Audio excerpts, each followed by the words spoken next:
You know, there's been so much written about Jeffrey Epstein over the years that you'd think the man was a one-man publishing industry. Flight logs, guest lists, island rumors, the whole circus. But buried beneath the noise, almost deliberately blurred, lies the actual story, the thread that ties everything together, the bit the commentators tiptoe around, the Israeli connection. And trust me, once you see it, you can't unsee it. Because the Epstein links didn't just reveal a falling financier, they opened a door the American establishment hoped would remain firmly locked. Not a door of gossip, though the media is perfectly happy to wallow in it for days on end, but the door that leads straight into the machinery of American power. And what emerges is, well, let's call it what it is, a vice network, a triangular system built on money, politics and sex, each side feeding the other, each side reinforcing the other, and at the center of it all, a foreign influence machine that has spent decades learning exactly how to capture the world's most powerful elite. And Epstein, he wasn't an accident, he wasn't a rogue actor, he wasn't even particularly clever, he was the face, the charming, disgusting, well-connected face of something far bigger. Think about it. His closest confidant, Ghislaine Maxwell, daughter of Robert Maxwell, a man whose Mossad ties are practically an open secret. His business ties, running through Ehud Barak, the former Israeli prime minister who kept visiting Epstein even after the conviction, and conveniently headed Carbine, an Israeli security tech firm Epstein invested in. And then there's the revelation from Dropsite News. Yoni Koren, a senior Israeli intelligence officer, literally living in Epstein's Manhattan home for long stretches between 2013 and 2016, living in his house. You tell me, does that sound like a man orbiting intelligence circles or a man at their very center? Exactly. But possibly the most disturbing revelation isn't about Epstein at all. It's about the elite who flocked to him from Texas boardrooms to Abu Dhabi palaces, fawning over him like he was the maître d'or of the global power club. Because he was the key holder, the man who could get you into rooms normal politicians only dreamt of, rooms where consequences vanished and appetites reigned. Epstein's world, the island, the jets, the apartments, wasn't a playground.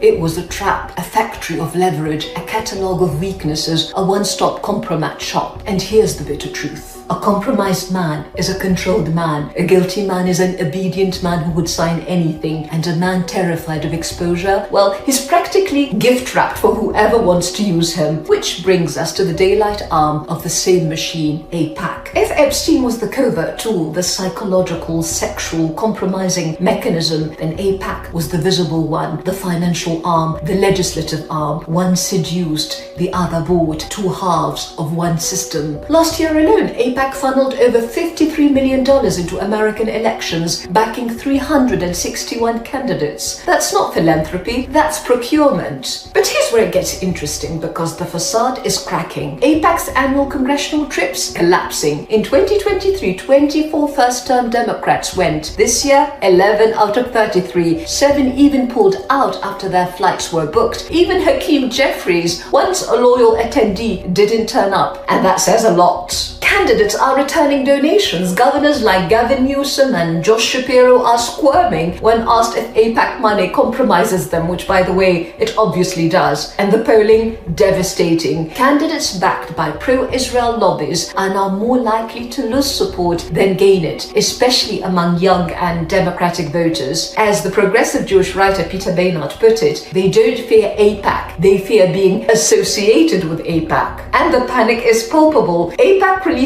a bizarre little video insisting it is funded by Americans, which is exactly the sort of thing you say when you're worried no one believes you anymore. But here's the real paradox. AIPAC may be losing its domestic shine, yet its grip on American foreign policy remains solid. Public opinion shifts quickly, power structures do not. And so, even as the lobby becomes a political liability at home, US foreign policy remains welded to Israel's interests abroad. Iraq, Afghanistan, Gaza, Iran, wars and occupations that bled America America while benefiting someone else entirely. No empire in history has ever surrendered its grand strategy to the anxieties of a much smaller state, except one whose elites are compromised, corrupted, and controlled. And this ultimately is what the Epstein files reveal. Not a lone predator, not a salacious scandal, but a system built on moral decay, on vice, foreign influence, intelligence operations, and political servitude. Epstein wasn't the glitch, he was the blueprint. And so we're left with the only question that really matters: who actually governs the United States? Its elected officials or the foreign network that owns their secrets, funds their careers, and feeds on their corruption? Because a country whose leaders are this easily compromised can't claim sovereignty. A republic whose elites are this cheaply bought can't claim legitimacy, and a superpower that can't even govern itself has no business pretending to lead the world. So when exactly will America insist, not in slogans, not in theatre, but in action, that its government belongs to its people and not to Tel Aviv? That is the question the Epstein files leave behind, and it's not going away.